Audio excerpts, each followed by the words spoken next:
Hello friends, मेरा नाम राहुल और आपका फिर से अपने YouTube channel target board exam में बहुत बहुत स्वागत है।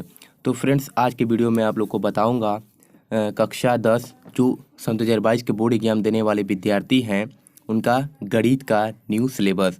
जैसा कि आप लोग जानते हैं कि इस बार का भी सिलेबस 30% कम हो चुका है अगली बार की तरह। तो आज हम इस वीडियो में देखेंगे कि गणित में कौन कौन से चैप्टर हटाए गए हैं और कौन कौन से चैप्टर नहीं हटाए गए हैं। तो चलिए वीडियो को शुरू करते हैं।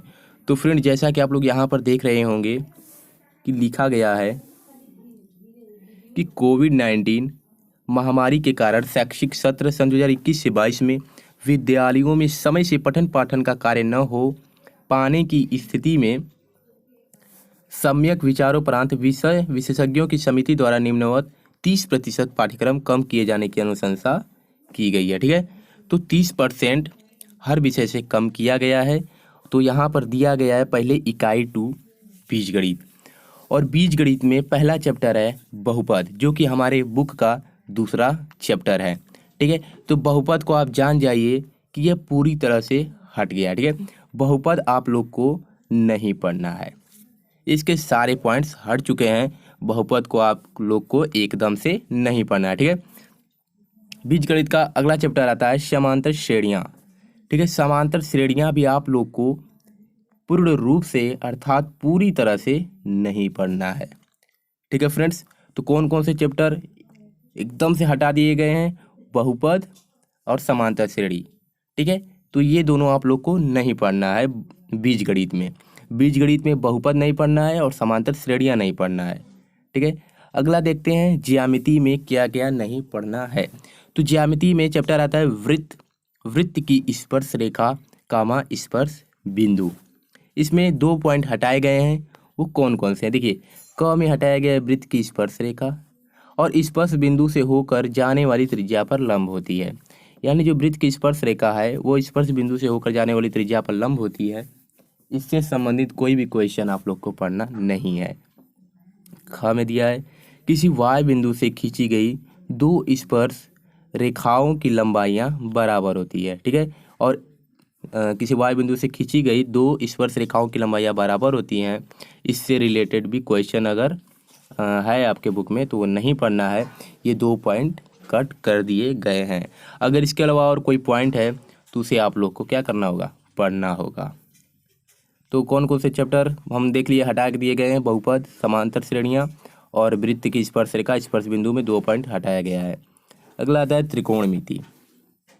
त्रिकोणमिति में जो नहीं पढ़ना है वो दिया गया है यहाँ पर, जैसा कि आप देख रहे होंगे कि सर्वसमीका sine square theta plus cos square theta बराबर 1 को स्थापित करना तथा इसका अनुप्रयोग।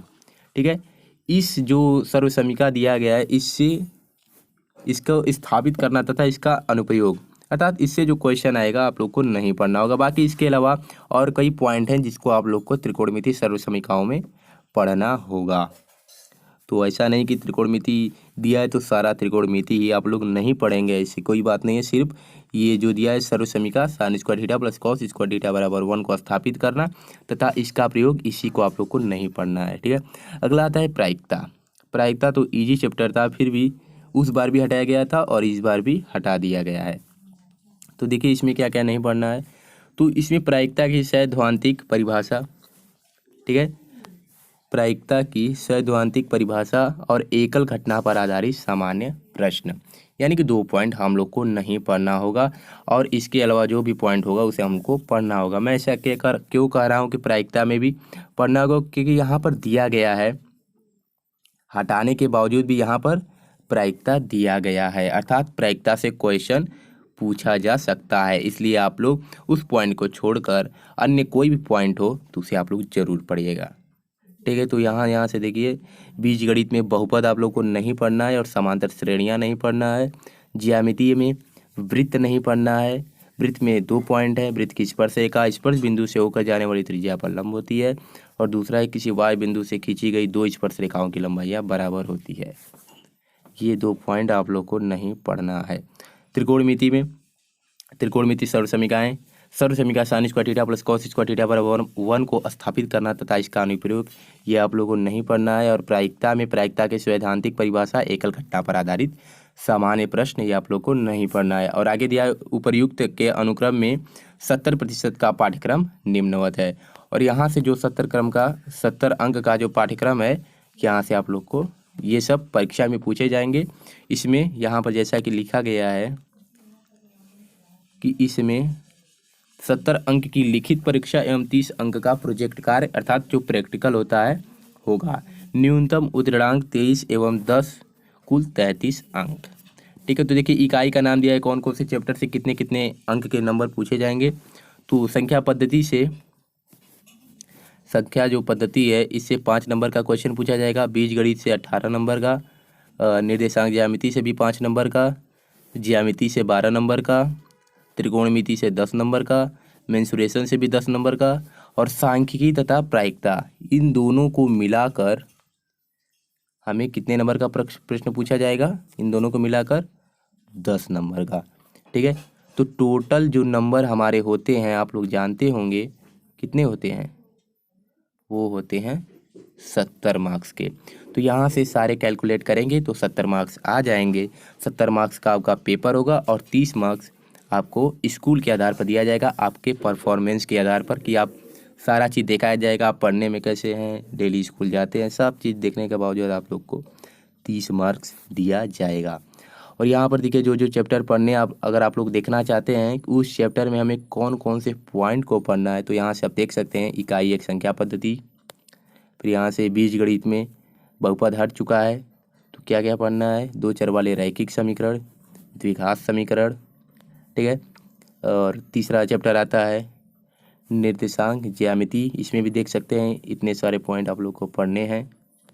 फिर ज्यामिति में त्रिभुज आप लोग को पढ़ना है, वृत्त हटा दिया गया है, अगर उसके अलावा कोई पॉइंट आता है तो पढ़ सकते हैं, लेकिन वृत्त भी उस बार भी एकदम से हटा दिया गया था, इसलिए वृत्त को अगर नहीं चाहते, अगर टाइम है तो पढ़ लीजिएगा, नहीं है तो मत पढ़िएगा।